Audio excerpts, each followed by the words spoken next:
Let's head on out to Martha's Vineyard.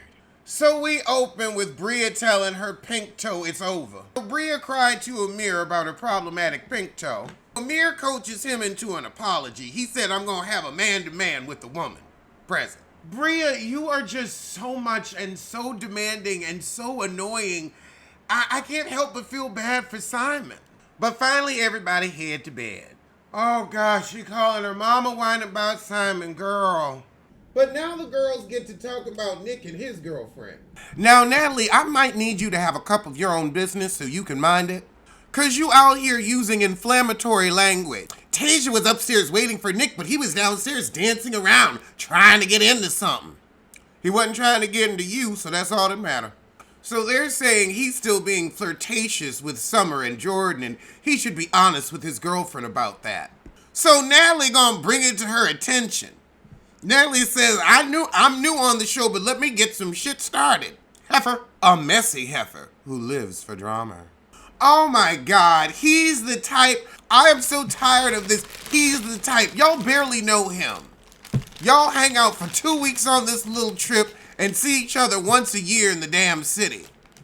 You don't know what he's the type to do. Now, Amir, if you want to help your boys, why don't you tell your girl to mind his business rather than butting in somebody's relationship that she barely knows. So Nick and Tasia ain't gonna go bike riding. They're gonna do brunch because she ain't bring no bike riding clothes. And Summer says, I'm sorry, they're just a weird couple. Maybe it's like Kenya and Walter where you just don't feel the love tonight. Okay, so now we find it out. She really upset because he wasn't defending her against some racist people at a work event. He gonna say, I'm not perfect, nobody perfect. How about I'll listen? I'll pay attention. But everything I do, I'm thinking about you. Boy, boom. But she gonna still try to be with him. Girl, good luck. However, Nick's hearing wedding bells with him and his girl. Amir, however, is having the hangover from hell, and he gotta have some ginger ale cure-all, honey. That Canada Dry get you right every night. What are you trying to do? He always trying to get in my mouth. So, Natalie tells Tasia at the brunch table, we have to talk. Maybe you should have to mind your business. She said, you want to come chat with me a little bit? And Natalie is petting her. She's petting. She said, that depends. What about? I don't know if I want to talk to you, heifer. Nick is looking at her like, I know this bitch ain't. Oh, she said to Natalie, I'm about to leave. It's fine. Girl, gone. So as they ride to the airport, and Nick texts Natalie and tells her, Tasia didn't appreciate you trying to talk. And she said, well, apparently you're touchy. Preston also brings up a good point that rather than the information getting to Natalie, who's, a secondary member of the house, Bria could have brought it to Nick direct. So Nick tells Simon, I need to talk to your girl because she said I'm inappropriately touching her and we need to address it. I don't normally get pissed off, but I'm hot today. He tells Noelle, but you, ma'am, that's wild to me. I know you want to be included. She said, well, I didn't say you made me feel uncomfortable. I just heard the conversation. Now Noelle's like, maybe we should have kept Natalie out of the girl talk business. Yeah, because she's trying to find a plot line. If you're not guilty, why are you so mad, Noelle? Because perception is reality and that can cause people to lose their jobs. We just went through this on Potomac. Shanice comes down and said, well, you haven't been getting handsy with me, but your eyes have been wandering. So he's just not supposed to engage with any of the women in the house. Oh my God. We're at a beach vacation, so yes, he's looking at you in a bikini because you're all in your bathing suits. He is merely looking around at all the foolishness going on while you dancing and patting your pussies in front of him.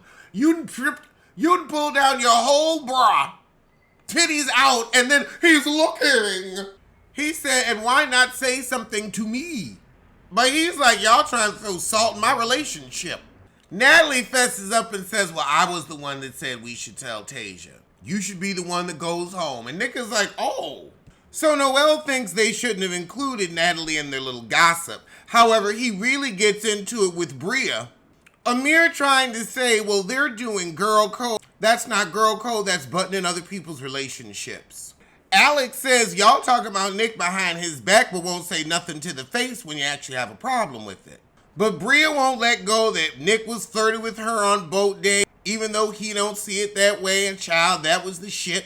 Let's get to Housewives of New Jersey. The first 40 minutes of this episode were absolute garbage. There was no point. I see why they're saying the show is unsustainable. I see why they say the show is unsustainable to continue this way. We open with Danielle's kid getting a talent agent, best fiend. But then she gonna throw a party for her husband because he had surgery 6 years ago. However, Danielle's got some new family drama because she ain't speaking with her pappy. Black Dolores is back with real estate. However, Paul is not a fan of the Jersey Shore, so she gonna be getting rid of him soon enough. Over with Teresa and Louis, we find out his pappy's 8 months sober. So that's why he is the way he is. Probably a little fetal alcohol. We see Melissa throw a party for Antonia. Joe sad that his sister ain't there, but we don't care. Over with Teresa, her daughter's graduating with her law degree. And she's got something on Margaret Josephs, but she can't tell us what because it's a legal matter. Probably more bullshit from Bo Diddle. And they still making fun about the double-sided dildo. Jennifer gonna say, hey, if he wants a little tickle the ass, tickle the ass. Well, if your husband wants a little woman that's not married to him, then he gets a little woman not married to him. Melissa, Danielle, and Margaret do pickleball. We find out that Melissa's mom hurt herself. And she's going to have a birthday party for her husband down at the shore since we're all going down there for Danielle's party. However, Teresa tells Danielle, if you want to be friends with Rachel, you go ahead. I'm not going to tell you who to be friends with. But then Rachel tells Margaret the whole thing with her husband being a drug dealer is he sold weed at 17 while she's a current adult felon. So we all head down to the shore. So over with Danielle and Jen, who's staying with her. Fessler, that is. Danielle says, look, that heifer tried to ruin my party. That heifer tried to ruin your party last year, but if you want to be friends with her, go ahead. Jen, however, starts trying to defend Teresa, and girl, this ain't gonna work out for you. So everybody heads to Danielle's husband's party. And this is when we meet some new friends of the show, but I ain't keeping up with these heifers right now. But Marge said, now is everyone on their first husband? Because I was a second wife even in my first marriage. Oh, Lord, Danielle done hired a gospel choir. I wonder in Jersey what that's going to sound like. Oh, God, it's black people. I was hoping they were white. There ain't no black people in this party. Why you got black people singing? Well, I guess you wanted something on key. I don't see one black friend in the damn bunch. Oh, God, this is embarrassing. However, Jen Fessler insists on taking Jen's weed pen and having a sit-down with Teresa. Teresa says, everyone met at Margaret's house and you said, Jen, that they didn't execute the plan properly. What was that?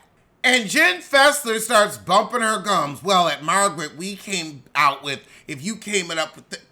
At Margaret's house, we got together to decide if you came at us with this, we'd come at you with that. Why are you telling her?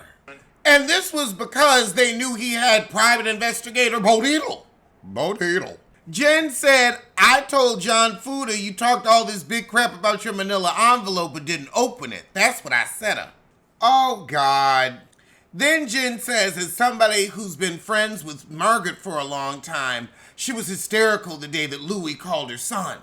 But Melissa still says that ain't true. Play the tape. Oh my God, Jen Fessler saying Teresa's a good person. Girl, you about to get chewed up and spit out. Well, that was the shit, and I'ma see you soon for love and hip hop.